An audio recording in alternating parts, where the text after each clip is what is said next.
بسم اللہ الرحمن الرحیم۔ السلام علیکم۔ مولانا طارق جمیل اپنے ایک کلاس فیلو نمبردار کے بیٹے کی شادی کا واقعہ بیان کرتے ہیں کہ ایک دن تیمور نے مجھے اپنی لالچ میں آ کر شادی کی داستان بیان کی کہ خمیرہ میرے چچا کی اکلوتی بیٹی تھی اور 200 ایکڑ زمین کی مالک تھی، اور ابا جان اتنی بڑی پراپرٹی کسی غیر کے حوالے تو نہیں کرنا چاہتے تھے، لہٰذا ابا جان نے خمیرہ کی شادی مجھ سے کرا دی۔ لیکن چونکہ وہ مجھے پسند نہیں تھی، لہٰذا میں نے بیوی کے روپ میں کبھی اسے قبول کیا ہی نہیں۔ شادی کی پہلی رات سے ہی خود تو بیڈ پر سوتا، لیکن اسے نیچے فرش پر سونے پر مجبور کرتا، مگر ایسی اعلیٰ ظرف لڑکی تھی کہ کسی کو نہ بتایا، حتیٰ کہ اپنے والدین کو بھی نہ بتایا۔ 1 سال تک میں نے اسے ہاتھ تک نہ لگایا، پھر بھی وہ چپ رہی۔ مجھے ایک بیماری تھی جس کی وجہ سے نیند کی حالت میں کبھی کبھی میری سانس رک جاتی تھی۔ ایک دن نیند کی حالت میں میری سانس رکی تو اس نے مجھے نیند سے جگایا۔ مجھے بہت غصہ آیا، میں نے کمرے میں اسے ذلیل کیا اور پھر کمرے سے باہر نکال دیا۔ پھر اچانک مجھے پچھتاوا ہوا کہ اس نے تو میری ہمدردی میں ہی مجھے نیند سے بیدار کیا تھا۔ میں اسے گھر میں ڈھونڈنے لگا، وہ مجھے کہیں نہ ملی۔ الماری کھلی تو اس میں ایک خط پڑا تھا جس پر لکھا تھا کہ پچھلے 1 سال سے میں رات کو فرش پر سونے کے دوران میں نے 50 دفعہ۔ میری ماسٹرز کی تعلیم مکمل ہونے والی تھی اور میرا آخری سیمسٹر چل رہا تھا جب عید کی چھٹیوں میں گھر آیا۔ میں نے آج دل میں منصوبہ بنا رکھا تھا کہ گھر جاتے ہی ابا جان کو اپنی پسند کے بارے میں آگاہ کروں گا۔ میری کلاس فیلو عظمیٰ مجھے بہت پسند تھی اور میں اس سے شادی کرنا چاہ رہا تھا، بس صحیح موقع کی تلاش میں تھا کہ ابا سے بات کروں۔ اس دفعہ عید کے موقع پر گاؤں گیا تو میں نے سوچا کہ ابا کو اپنی پسند کے بارے میں آگاہ ضرور کروں گا اور پھر اپنے والدین کو عظمیٰ کے گھر بھیجوں گا تاکہ میری زندگی مکمل ہو جائے۔ ابا جان نے مجھے جیپ میں بٹھایا اور کہا کہ آؤ ذرا زمینوں کا چکر لگاتے ہیں۔ میں ابا جان کے ساتھ جیپ میں سوار ہوا۔ تھوڑی دیر بعد ہم اپنی زمینوں پر پہنچے تو ابا جان نے کہا کہ یہ ہمارے باپ دادا کی زمینیں ہیں جو ہمیں وراثت میں ملی ہیں۔ دادا جان کہا کرتے تھے کہ زمین ماں کی طرح ہوتی ہے، اس کی حفاظت ہم سب کی ذمہ داری ہے۔ میں نے کہا جی ابو جان، میں آپ کی اس بات سے اتفاق کرتا ہوں۔ اس کے بعد ابا جان نے مجھ سے سوال پوچھا کہ تیمور، کیا تم یہ پسند کرو گے کہ یہ ہماری زمینیں جو ہمیں وراثت میں ملی ہیں کسی غیر کے پاس چلی جائیں؟ میں نے کہا ابا جان، آپ کیسی باتیں کر رہے ہیں، ایسا کبھی نہیں ہونے والا، اور میں ایسا کب سوچوں گا؟ ان زمینوں کی حفاظت ہماری ذمہ داری ہے۔ ابا جان نے مجھ سے کہا تیمور بیٹا، خمیرہ میری بھتیجی ہے، مجھے اپنی بیٹیوں سے بھی زیادہ عزیز ہے، 200 ایکڑ زمین کی اکلوتی وارث ہے۔ میں چاہتا ہوں کہ خمیرہ کو اپنے گھر کی بہو بنا لوں۔ امید ہے کہ میری اس پسند پر تجھے کوئی اعتراض نہیں ہوگا۔ ابا جان کے منہ سے یہ الفاظ سن کر میں حیران و پریشان ہونے کے ساتھ ساتھ سوچنے لگا کہ یہ میرے ساتھ کیا ہوا۔ میں تو یہاں ابا جان کو اپنی پسند کے بارے میں بتانا چاہتا تھا، لیکن اس سے پہلے ہی ابا جان نے مجھے ایک آزمائش میں مبتلا کر دیا تھا۔ زندگی میں میں نے ابا جان کی کسی حکم کی خلاف ورزی نہیں کی تھی، نہ ہی کوئی بحث کی تھی، لیکن آج ایسا موقع تھا جس کی وجہ سے میں شش و پنج میں مبتلا ہو چکا تھا۔ مجھے کچھ سمجھ نہیں آ رہا تھا کہ میں کیا کروں۔ اگر میں اپنی پسند کا اظہار کروں تو ابا ناراض ہو سکتے تھے اور ابا جان کی ناراضگی میں مول نہیں لے سکتا تھا، مگر یہ بھی ایک حقیقت تھی کہ خمیرہ کے بارے میں نے کبھی ایسا سوچا ہی نہیں تھا کہ اس سے شادی ہو جائے گی، اور میرا اس کے ساتھ کوئی میچ بھی نہیں تھا۔ وہ ساری زندگی گھر میں رہی، ایک دفعہ بھی سکول کا منہ تک نہ دیکھا، جبکہ میں پڑھا لکھا لڑکا تھا۔ ایک طرف عظمیٰ کا چہرہ میرے سامنے تھا، دوسری طرف اپنے باپ کا چہرہ۔ دل پر پتھر رکھ کر میں نے اپنی محبت کی قربانی دی اور سر جھکا کر ابا کے اس فیصلے کو مان لیا۔ ابا جان نے مجھے گلے سے لگایا اور اس کے بعد اگلے ماہ کی 10 تاریخ کو خمیرہ سے میری شادی طے ہوئی۔ مقررہ وقت پر خمیرہ سے میری شادی تو ہو گئی، لیکن میں نے دل سے کبھی اسے بیوی تسلیم نہ کیا۔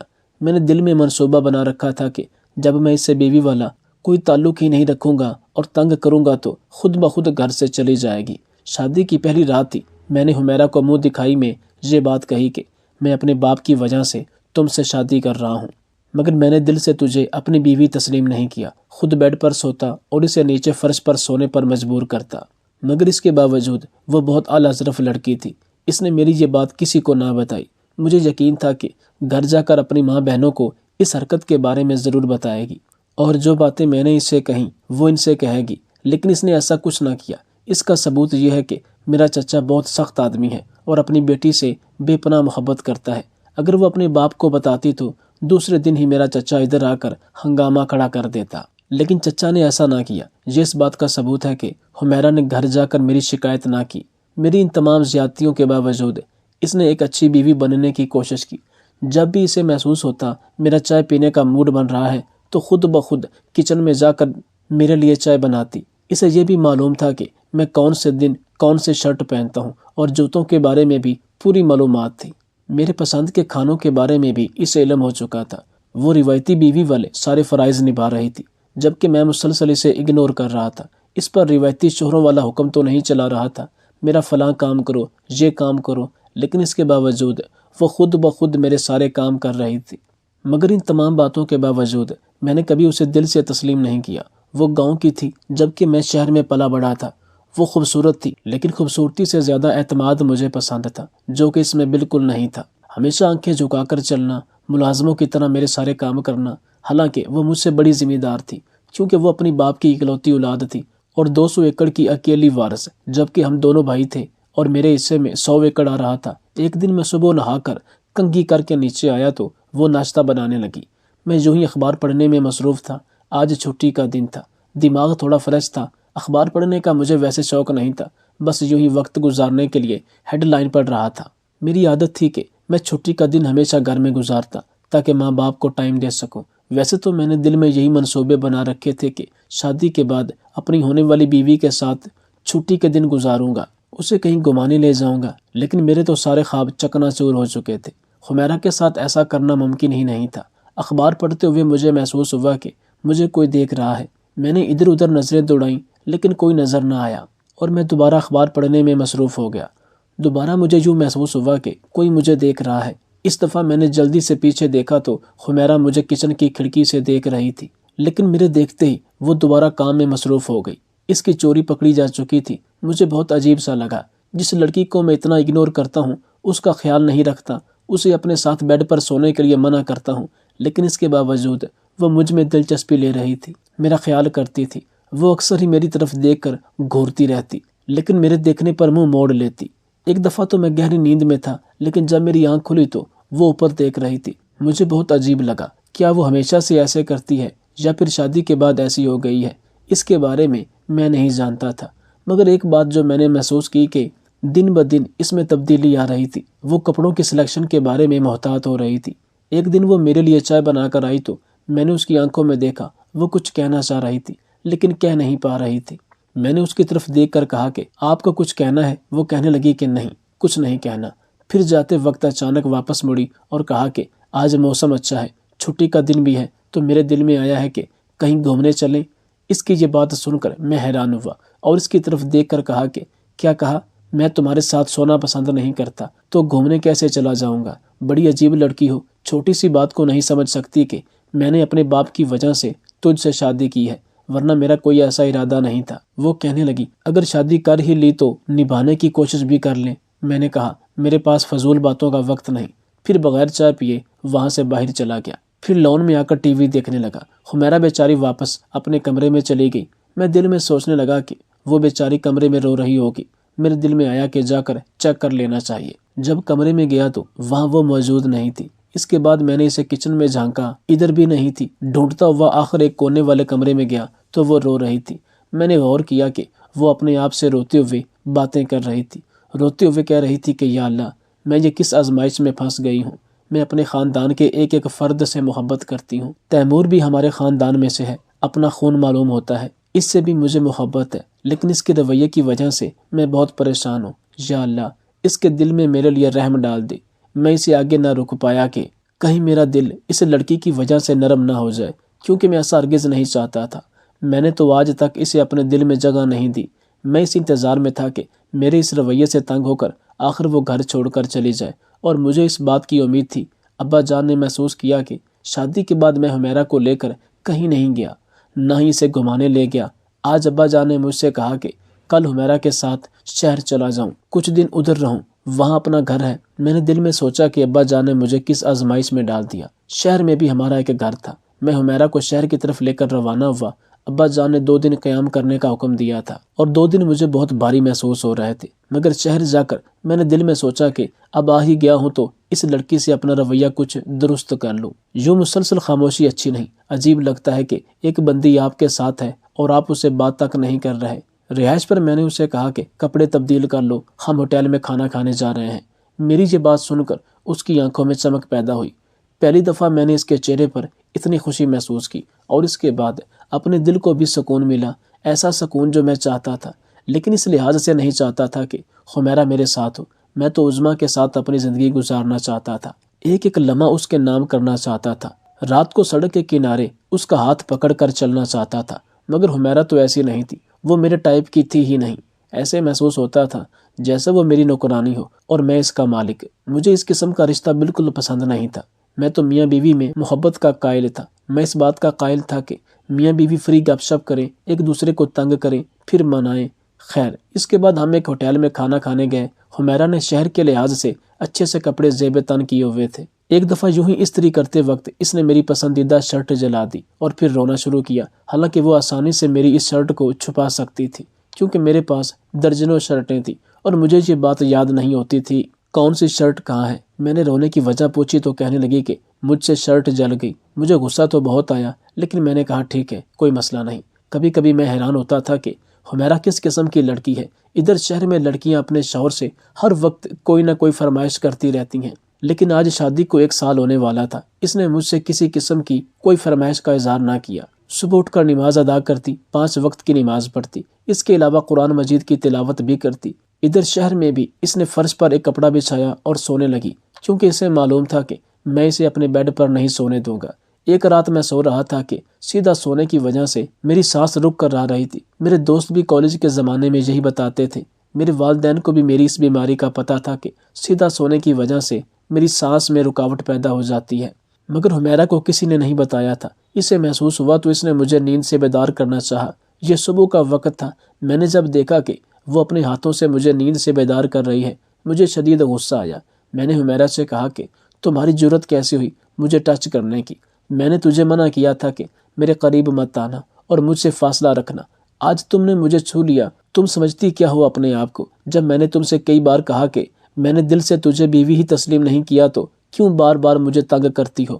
وہ کپ کپاتے ہوئے ہونٹوں سے کہہ رہی تھی کہ دراصل آپ کی سانس رک رہی تھی اور چہرے پر پسینہ تھا، اس لیے میں نے آپ کو بیدار کیا۔ میں نے کہا خبردار، آئندہ مجھے ہاتھ مت لگانا۔ میں اپنے بیڈ سے اٹھا اور اسے ہاتھ سے پکڑ کر کمرے سے باہر دھکا دے دیا۔ اس کے بعد کمرہ بند کر کے بیڈ پر سو گیا۔ لیکن میری نیند پوری نہیں ہوئی تھی۔ جب دوبارہ آنکھ کھلی تو اس وقت صبح کے 9 بجے تھے۔ صبح 5 بجے والا واقعہ مجھے اچانک یاد آیا تو اچھا نہ لگا۔ دل میں سوچا کہ میں نے کچھ زیادہ ہی اس کے ساتھ برا برتاؤ کیا۔ اس کے بعد باتھ روم میں نہانے کے لیے چلا گیا۔ نہانے کے دوران یہی سوچ رہا تھا کہ آج اسے منا لوں گا، کیونکہ غلطی مجھ سے ہوئی۔ وہ بیچاری مجھ سے خیر خواہی کر رہی تھی اور نیند سے جگایا، جبکہ الٹا میں نے اس کی ہی بے عزتی کر دی۔ 1 سال ہونے کو ہے، وہ بیچاری فرش پر سوتی ہے، کبھی اس بات کا تذکرہ کسی سے نہیں کیا۔ مجھے ایک ایک کر کے حمیرہ کی ساری خوبیاں نظر آنے لگی۔ احساس ہونے لگا کہ یار تو نے تو ظلم اور جبر کی حدیں پار کر دی۔ خیر میں جلدی سے نہایا، اس کے بعد دروازہ کھول کر اسے دیکھنے لگا، لیکن وہ مجھے نظر نہ آئی، نہ کچن میں نہ ہی باہر صحن میں، وہ مجھے نظر نہ آئی۔ مجھے پریشانی ہونے لگی، ایسا محسوس ہوتا تھا جیسے مچھلی کو کسی نے پانی سے باہر پھینک دیا ہو۔ میں اندر ہی اندر تڑپنے لگا، کیونکہ حمیرہ کی وہ تمام اچھائیاں مجھے تڑپا رہی تھی۔ اب جب کہ وہ مجھے نظر نہیں آ رہی تھی تو میں پریشان ہو گیا۔ میں اسے معافی مانگنا چاہ رہا تھا۔ میں دل ہی دل میں محسوس کرنے لگا کہ میں اس کے یوں اچانک غائب ہونے پر اتنا پریشان کیوں ہوں۔ میں خود چاہتا تھا کہ وہ گھر سے چلی جائے اور دوبارہ مجھے نظر نہ آئے۔ اب جب کہ میرا کام ہو گیا اور وہ گھر سے چلی گئی تو میں اتنا پریشان کیوں ہو رہا ہوں؟ کیا میں اس سے پیار کرتا ہوں؟ میں خود سے پوچھنے لگا۔ نہیں، ہرگز نہیں۔ میں ایسی لڑکی سے کیسے محبت کر سکتا ہوں جو میری محبت کے قابل تک نہیں، جس کو بات کرنے کا سلیقہ نہیں۔ پھر میرے اندر سے آواز آئی، جاہل، تو اس سے محبت کرتا ہے۔ اس کی حد سے زیادہ فرما برداری، خاموشی نے تجھے اندر سے توڑ دیا اور اس کا دیوانہ بنا لیا۔ پھر میری انا نے کہا، ایسا ممکن نہیں۔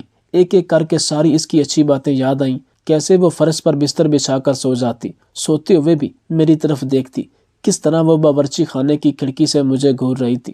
جیسے ہی میں نے دیکھا تو اس نے اپنا چہرہ چھپا لیا۔ کیا ان ساری عادات کی وجہ سے میں اسے محبت کرنے لگا؟ میں اسے بہت محبت کرتا ہوں۔ میری انا کا بھوت اتر چکا تھا۔ میں پاگلوں کی طرح بھاگ بھاگ کر اسے تلاش کر رہا تھا، لیکن وہ کہیں نظر نہ آئی۔ گھر سے باہر سڑک پر دیکھا، ادھر بھی نظر نہ آئی۔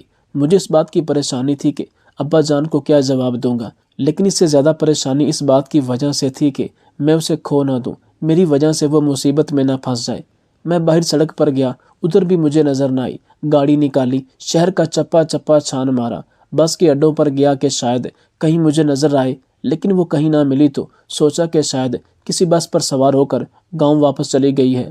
گاؤں رابطہ کیا تو یہی خبر ملی کہ وہ یہاں نہیں آئی۔ واپس اپنی رہائش پر آیا، صوفے پر لیٹ گیا، سر سے لے کر پاؤں تک پسینے میں شرابور تھا۔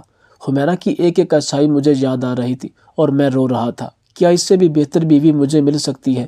حمیرہ سے بڑھ کر مجھے کوئی پیار نہیں کر سکتا، اور اب میں اپنی جان سے بھی زیادہ اسے عزیز رکھتا ہوں، لیکن افسوس کہ میں نے اسے کھو دیا۔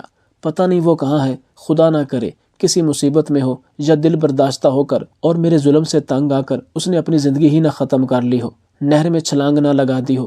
کئی خیال میرے دماغ میں آئے اور مجھے پریشان کرتے رہے۔ الماری کھولی تو وہاں ایک خط پڑا تھا، جس کو کھول کر دیکھا تو اس میں لکھا تھا کہ میں تیمور کے قابل نہیں، لیکن بیوی ہونے کے ناطے میں اس کا خیال رکھتی ہوں۔ سوتے ہوئے تیمور کو سانس کا مسئلہ ہوتا ہے، جس کی وجہ سے میں سو نہیں پاتی۔ بس یہی سوچ کر ساری رات نہیں سوتی کہ خدا نہ خواستہ تیمور کی سانس رک جائے تو میرا کیا ہوگا۔ ساری رات اس کے بستر کے سامنے بیٹھی رہتی ہوں تاکہ اس کا خیال رکھ سکوں۔ محبت کا تقاضا ہے کہ قربانی دی جائے، لہٰذا اپنی نیند کی قربانی دے کر میں اس کا خیال رکھتی ہوں۔ تیمور رو رو کر کہہ رہا تھا کہ کاش وہ ایک دفعہ میرے سامنے آ جائے تو میں اس سے معافی مانگ لوں۔ مجھے اب اس کے ساتھ کی گئی ایک ایک زیادتی یاد آ رہی تھی اور ان کو یاد کر کے میں چیخنے لگا۔ میری چیخوں کی آواز سن کر اچانک وہ میرے سامنے آئی۔ اسے دیکھ کر ایسا محسوس ہوا جیسے میری سانسیں بحال ہو گئی ہوں۔ کہاں چلی گئی تھی تم مجھے چھوڑ کر؟ اب دوبارہ مجھے چھوڑ کر کبھی نہ جانا۔ حمیرہ کہنے لگی، جیسے ہی آپ نے مجھے کمرے سے نکالا تو مجھے دکھ ہوا اور میں گھر کی چھت پر چلی گئی تاکہ میرے رونے کی آواز آپ تک نہ پہنچ سکے۔ ادھر ایک چارپائی پڑی تھی تو مجھے وہاں نیند آ گئی۔ اب آپ کی چیخوں کی آواز سنی تو میری آنکھ کھل گئی۔ آپ کیوں چلا رہے تھے؟ کیا کوئی چیز گم ہو گئی ہے؟ میں نے حمیرہ سے کہا، ہاں تم گم ہو گئی تھی۔ اب تجھے کبھی اپنے سے دور نہیں کروں گا۔ تم میری سب سے اچھی بیوی ہو، جبکہ میں تمہارا برا شوہر ہوں۔ مجھے معاف کر دو، میں نے تمہارے ساتھ بہت زیادتی کی، خدا را مجھے معاف کر دو۔ حمیرہ نے کہا کہ آپ معافی مانگ کر مجھے شرمندہ مت کیجیے، آپ کل بھی میرے لیے قابل احترام تھے، میں آج بھی آپ کی اتنی ہی عزت کرتی ہوں۔ حمیرہ نے دل سے مجھے معاف کر دیا، بس یہی میرے لیے کافی تھا۔ شادی کی پہلی سالگرہ پر میری خواہش پر حمیرہ کو دوبارہ دلہن بنایا گیا۔ شادی کی تمام رسومات دوبارہ کی گئیں۔ دلہن کے روپ میں وہ چاند کا ٹکڑا لگ رہی تھی۔ وہ اتنی خوبصورت ہے یہ مجھے آج پتہ چلا، مگر سب سے زیادہ خوبصورت اس کا اخلاق تھا۔ اس کا دل ایک انمول موتی کی طرح خالص، اور میں اپنے آپ کو خوش نصیب سمجھتا تھا کہ مجھے حمیرہ جیسی بیوی ملی۔ اس میں کوئی دو رائے نہیں کہ انا کا سانپ رشتوں کو نگل جاتا ہے۔